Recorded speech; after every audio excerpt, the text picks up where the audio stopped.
"Huh," Karen demanded. "Flag off my dad's lawn, fine $3,000. The moment Karen stormed across our lawn, her high heels sinking into the soft grass, I knew this wasn't just about the flag. Her voice, shrill and commanding, cut through the quiet of our sleepy cul-de-sac like a siren. "That flag has to come down. Frank, it's an eyesore." My dad, a 72-year-old Vietnam vet, stood on the porch, his weathered hands gripping the railing. The American flag in question fluttered proudly on a small pole in our front yard, its edges frayed from years of weathering storms, much like Dad himself. He'd planted it there the day he moved in, a quiet tribute to the buddies he'd lost in the war. To him, it wasn't just fabric, it was memory, sacrifice, honor. Karen, our HOA's self-appointed enforcer, didn't care about any of that. She was new to the neighborhood, a transplant from some city where rules were her religion. Her pristine white SUV, parked crookedly in front of our house, gleamed under the morning sun, a stark contrast to the faded paint on Dad's old pickup. She waved a crumpled copy of the HOA bylaws like a weapon, her perfectly manicured nails flashing. "The flagpole's too tall, and the colors clash with the neighborhood aesthetic," she barked, as if patriotism could be measured in Pantone shades. I stepped out from the garage, wiping grease from my hands. I'd been fixing Dad's ancient lawnmower, a task that felt more like archaeology than mechanics. "Karen, it's been there for years. Nobody's complained," I said, trying to keep my voice steady. Dad's eyes met mine, a flicker of gratitude in them, but his jaw was set. He wasn't one for arguments, but he wasn't one for backing down either. She scoffed, tossing her blonde bob. "Well, I'm complaining now. This isn't some backwoods trailer park. We have standards." Her words stung, not just for their venom, but for the way they dismissed everything Dad stood for. I could see his shoulders tense, the way they did when he talked about the jungle, the gunfire, the friends who never came home. The next few days were a blur of escalation. Karen didn't just stop at complaints. She sent official HOA notices, each one more aggressive than the last, citing obscure rules about visual harmony and property value impacts. Dad read each letter silently, his fingers tracing the edges of the paper, but he didn't budge. The flag stayed up. Neighbors started whispering some supported Dad. Others just wanted the drama to end. Mrs. Thompson, the sweet old lady next door, brought us cookies and whispered, "Don't let her bully you. Frank, that flag's worth more than her ego." But Karen wasn't one to lose. She organized an HOA meeting, rallying a small but vocal group of her allies' people who cared more about curb appeal than community. I sat in the back of the stuffy community center, watching her present a slideshow titled "Preserving Our Neighborhood's Charm." Slide after slide showed Dad's flag, zoomed in to highlight its frayed edges, with captions like "unsightly" and "non-compliant." I wanted to stand up and shout, but Dad put a hand on my arm. "Let her dig her own grave, son," he murmured. The twist came when Mr. Rodriguez, a quiet widower who rarely spoke at meetings, stood up. He was a retired lawyer, unassuming, with a habit of feeding stray cats. Nobody expected him to have a dog in this fight. "Karen," he said, his voice calm but firm, "I reviewed the bylaws. There's no rule against flags under federal law, and the HOA can't override that. Frank's flag is protected." The room went silent. Karen's face turned the color of her SUV's taillights. She stammered, trying to pivot. But Mr.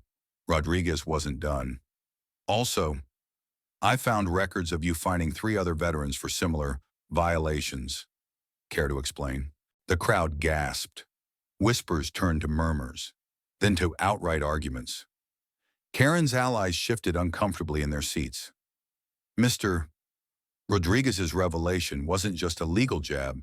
It was a spark that lit the fuse of the neighborhood's frustration with her reign of petty tyranny.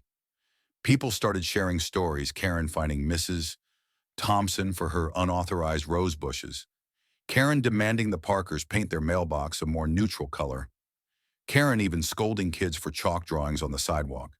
The meeting ended in chaos, but Karen wasn't deterred. If anything, it made her double down. The next morning, I woke to the sound of splintering wood.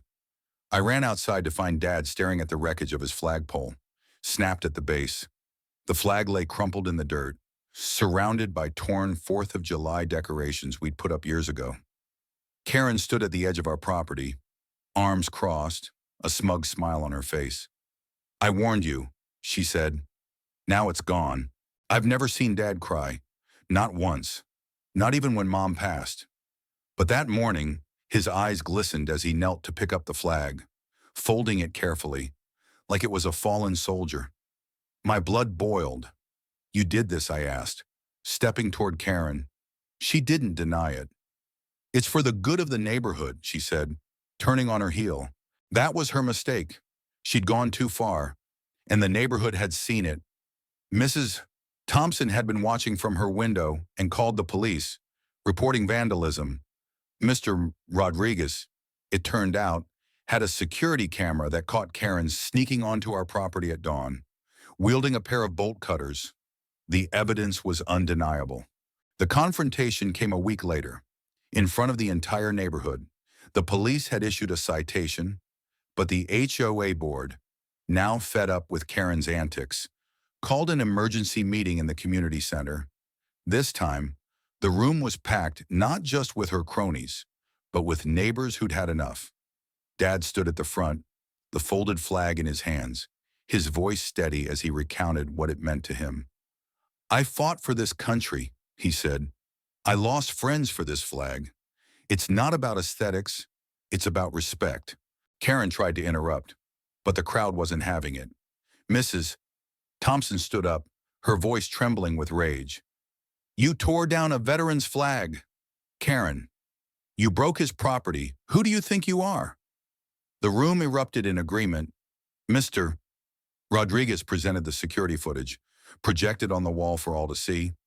There was Karen, clear as day, snapping the flagpole and tossing the decorations into the dirt. Gasps turned to boos.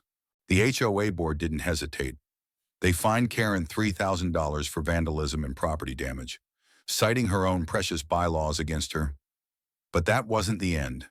The neighborhood, galvanized by Dad's quiet dignity and Karen's blatant disrespect, voted to remove her from the HOA board entirely. Her reign was over. As the meeting adjourned, Karen stormed out, her face a mask of fury and humiliation. She didn't apologize, didn't look back. Rumor has it she put her house up for sale a month later, unable to face the neighbors she'd alienated. Dad, meanwhile, got a new flagpole donated by Mr. Rodriguez and installed by a group of neighbors who showed up with tools and coffee. The flag went back up, stronger than ever, and we added Uantum, a small plaque at its base in honor of service. Standing on the lawn that evening, watching the flag catch the breeze, I felt a weight lift. Dad put a hand on my shoulder. "Sometimes, son," he said, "justice takes its time, but it always finds a way." What do you think, was Karen's punishment fair? Or did she deserve worse? Share your thoughts. I'm curious to hear where you stand on this.